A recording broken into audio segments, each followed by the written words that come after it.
Continuamos, segundo bloque en esta charla con Claudio Oroz, con el doctor Claudio Oroz. Trajiste algo en tus manos, Claudio. A ver, mostranos. La Constitución de la Nación Argentina y los tratados internacionales que están incorporados a ella. La verdad que estuve trabajando todo el día en un recurso extraordinario para ser presentado ante la Corte por un fallo que sinceramente me parece muy malo del Tribunal Superior de Justicia. Y bueno, con ella estuve trabajando todo el tiempo, pero a la vez, como venía para acá, pensaba íntimamente, ¿no?, que ha costado tanta sangre, ¿no?, tanto dolor, tanto sufrimiento, que esto rija y que ahora está en peligro, ¿no? Que ¿Y por qué pensás no que está en estaba malo que peligro? me acompañara, si vamos a hablar de democracia. ¿Por qué pensás que está en peligro? Mira, hay muchas cosas, quizás yo soy hijo primera generación de argentinos, pero mi familia paterna, digamos, fue víctima del Holocausto.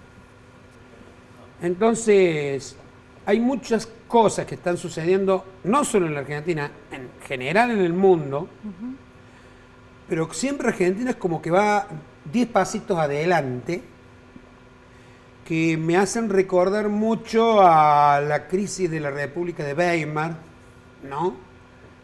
Y la aparición del fascismo, la marcha sobre Roma, de las camisas negras, las soluciones fáciles para problemas complejos ante el desencanto y el cansancio de la gente, lógico, ¿no? Lógico y entendible, pero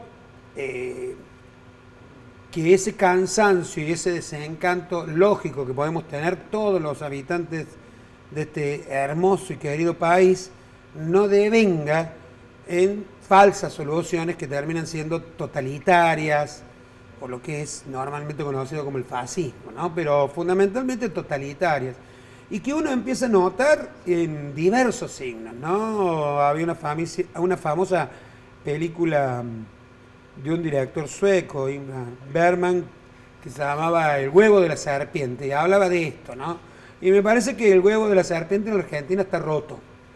Y entonces hay ciertas actitudes que como ciudadanos, si queremos convivir con nuestras diferencias, y que son muchas las diferencias que tenemos, religiosas, nacionales, ideológicas, étnicas, más allá de que todos venimos de la misma monito negra del centro de África, aunque no lo quieran aceptar los racistas, pero más allá de eso, creo que sinceramente la propuesta de soluciones fáciles, meramente declamativas y con claros signos de que parte de los problemas se soluciona eliminando derechos e incluso eliminando personas, es un mensaje que nos hace retroceder a épocas de una Corte Suprema de Justicia que en 1930 dijo que era constitucional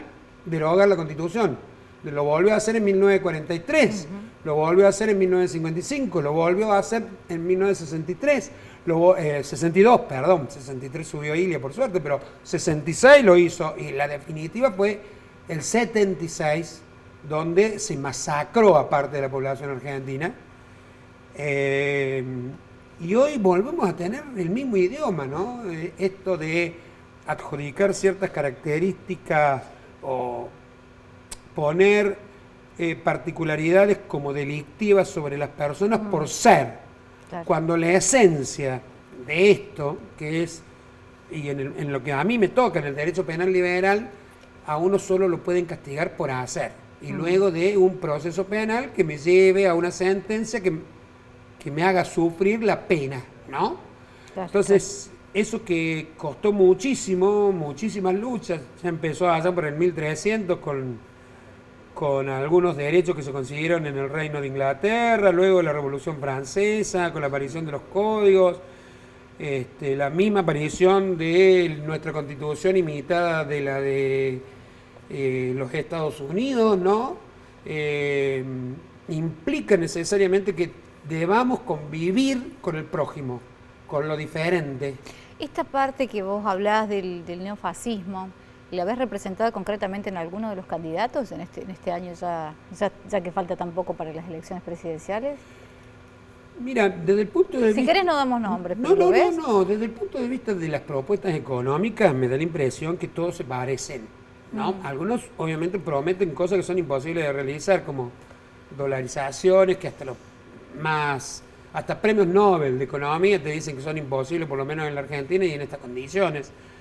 Pero hay un discurso de que no se acepta al semejante que es diferente, que lo veo muy calado en el sector que ganó la interna de Juntos por el Cambio y el candidato que ganó las PASO, Milei. Que las PASO son internas anticipadas, veremos qué pasa en las elecciones en la primera o eventual segunda vuelta. Pero veo la posibilidad que sí que es una regresión importante en el país en lo que se refiere a derechos y garantías. Claudio, vamos a repasar la sentencia al primer juicio a Luciano Benjamín Menéndez. Uno de los puntos más importantes. Para mí, quizás el más importante en la historia de tu carrera. Sí, en el 2008. Después lo evaluamos, porque hay muchos puntos también ahí para destacar. Pero recordamos ese momento.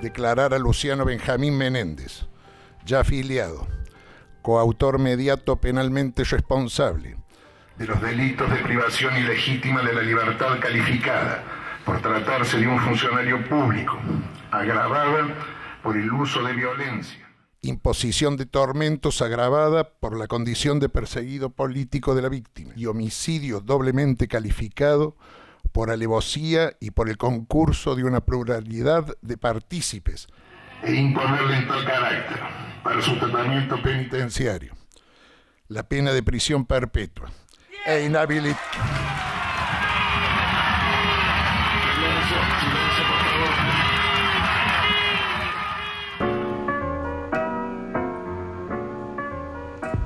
Bueno, ¿qué se te viene al recordar eso?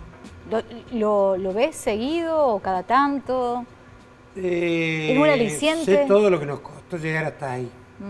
No, te contaba nuestra presentación, primero en representación de hijos, cuando Martín Fresneda se recibió de abogado ya juntos, de la inconstitucionalidad de las leyes.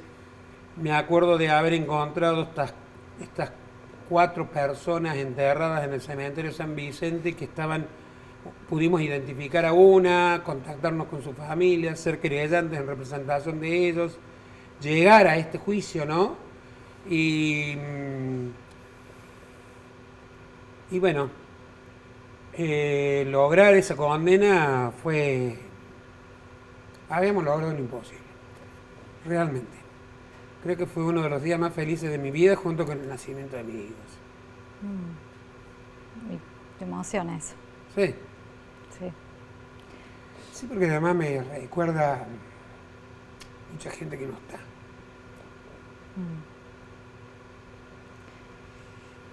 Bueno. También no, pero también hay logros como, mira, las paradojas, ¿no? Nosotros habíamos recusado a uno de los jueces que estaba en este tribunal, pero una historia que no se sabe es que el otro que integraba este tribunal como vocal, no estoy hablando de Jaime Díaz Gavier, que es un juez ejemplar para mí, más allá de que tengamos diferencias a veces por algunos fallos, pero eso es lógico en esta profesión, ¿no? Uno de los vocales que durante años me nombró su cojuez. Si él no podía estar en el juicio, yo tenía que entrar en su lugar. Y era el mismo que, siendo fiscal del 7º turno en el año 75, por los hechos del Manuel Belgrano, nos calificó como autores de la ley 2840 como subversivos con 15 y 16 años. Tremendo. Esas son los capítulos, las cosas, ¿no? Pero son las que se pequeñas transitaron. venganzas Sí. y alegrías que te da la vida, ¿no? Pero sí, fue como un hito porque además en este juicio, que es cierto, teníamos muy pocos imputados y eran solo 4 víctimas, pero era lo que podíamos lo que pudimos lograr, ¿no? Ya fue la primera causa que abrimos, incluso antes de que se declarara la inconstitucionalidad de las leyes de obediencia debida y punto final, y la inconstitucionalidad del indulto en Córdoba, y ya teníamos esta causa y llegamos a juicio, y la decisión política de hijos con quien discutíamos todo esto en asamblea y familiares de desaparecidos y detenidos por razones políticas fue que, si bien no era el juicio soñado, donde estuviera toda la patota, todos los perpetradores de los peores delitos que conoce nuestro país en el siglo XX, no estuvieran tampoco ni los familiares de todas las víctimas, solo tuviéramos 4 víctimas, lo mismo hiciéramos el juicio, porque necesitábamos empezar a reparar tanto dolor, ¿no? Y a través de un medio que difícilmente se haya logrado en otros lugares del mundo, a través de la propia justicia. ¿No? Esto que fue como una decisión, fue saber que este sistema judicial, que el derecho en general, es cierto, refleja casi siempre los intereses de las clases poderosas, y por más que el artículo 16 de la Constitución dice que seamos todos iguales, hay algunos que son más iguales que otros, sí. Y es obvio, pero poder tener estas satisfacciones con un presidente como este, que recién estaba leyendo la sentencia, poder encontrarnos con la posibilidad de llevar estos juicios adelante, fue por lo menos una alegría muy grande, un logro muy grande. Y fue colectivo, nosotros poníamos la cara, ¿no? Sí, eso se remarca mucho, charlando con los distintos protagonistas de todo lo que fue la obtención de esa sentencia, que el apoyo se daba justamente en lo colectivo, en el empuje y el ánimo que cada uno podía llegar a dar, porque no era nada fácil. Hay que hablar de una Argentina que estaba fragmentada, ¿no? en ese entonces. Claudio, ¿y a Luciano Benjamín Menéndez lo pudiste tratar al ser parte ya en el juicio, en las audiencias, verlo como persona? Escracharlo en la casa también. ¿También? Fuimos a la puerta de su casa a escracharlo. ¿Te daba miedo? A ver, yo volví en medio de la dictadura para luchar contra la dictadura de mis exilios. Y durante algunas épocas de mi vida tuve que vivir en términos como clandestinos, ¿no es cierto? Y el miedo es una cosa que te acompaña todo el tiempo, lo que hay que tratar es saber de dominarlo. Y Menéndez era la figura que representaba todo lo que uno consideraba lo malo, ¿no? O sea, a ver. El terrorismo de Estado. Exactamente, o sea, supongamos que mi militancia en el centro de estudiantes del Manuel Belgrano fuera ilegal y estuviera contraria a las leyes. ¿Qué había que hacer conmigo y todos los que componíamos ese centro de estudiantes, que éramos decenas, por no decir centenas de chicos que iban de los 12, 13, 14, 15, 16 años? ¿Qué había que hacer con nosotros? Si supuestamente habíamos cometido un ilícito, que nos imputaran, nos juzgaran, y una vez que hubiera prueba y con sentencia firme, nos impusieran un tratamiento penitenciario, ¿no? Sin embargo, el Estado, que desde la Revolución Francesa para este lado se supone que tiene el monopolio de la fuerza pública, sí, para ser racional y para juzgar a las personas, quitarle la venganza para que se juzgue a través de procedimientos, decidió hacer otra cosa, decidió transformarse en terrorista. Y el terrorismo de Estado produjo la desaparición de decenas de miles de personas en la Argentina, centenas de miles de exilios, decenas de miles de presos políticos sin ningún tipo de proceso, torturas, violaciones, apropiaciones de niños. O sea, es solo comparable con lo que hicieron los nazis, ¿no? Solo comparable con lo que hicieron los nazis. Entonces, en estos momentos en particular, este juicio del 2008 y el que se ha cumplido el 25, otro aniversario que fue el de La Perla, la sentencia del 2016, que ahí llevamos 90 querellas. En este primer juicio llevamos una querella. 90 querellas con un equipo grande del área legal de hijos y familiares, y logramos condenas en todas nuestras querellas, y creo que fue uno de los juicios más grandes de la historia de Córdoba, ¿no? 4 años estuvimos en juicio. Bueno, mencionabas la sentencia de la mega causa de La Perla y tenemos ese momento también para recordar. Qué bueno.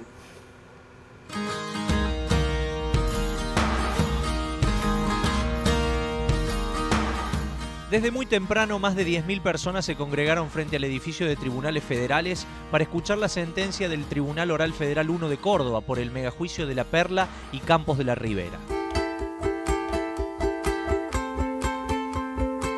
Declarar a Luciano Benjamín Menéndez, ya afiliado, coautor mediato penalmente responsable de los delitos de privación ilegítima de la libertad, la pena de prisión perpetua e inhabilitación absoluta y perpetua. Fueron casi 4 años desde el comienzo del juicio histórico contra el terrorismo de Estado, donde finalmente se dictaron 28 cadenas perpetuas, entre ellas a Luciano Benjamín Menéndez, que acumula 14, y a Ernesto Nabo Barreiro, que recibió la primera. Además, hubo 9 condenas de entre 2 y 14 años y 6 absoluciones. El juicio ha terminado.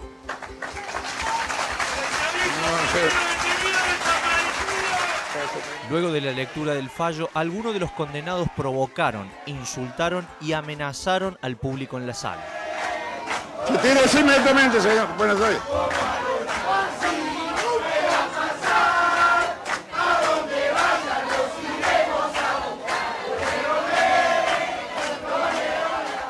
De esta manera, el juicio más largo de la historia de Córdoba llegaba a su fin. Afuera de los tribunales, la multitud que celebraba hacía sentir que la lucha por la memoria, la verdad y la justicia siguen presentes.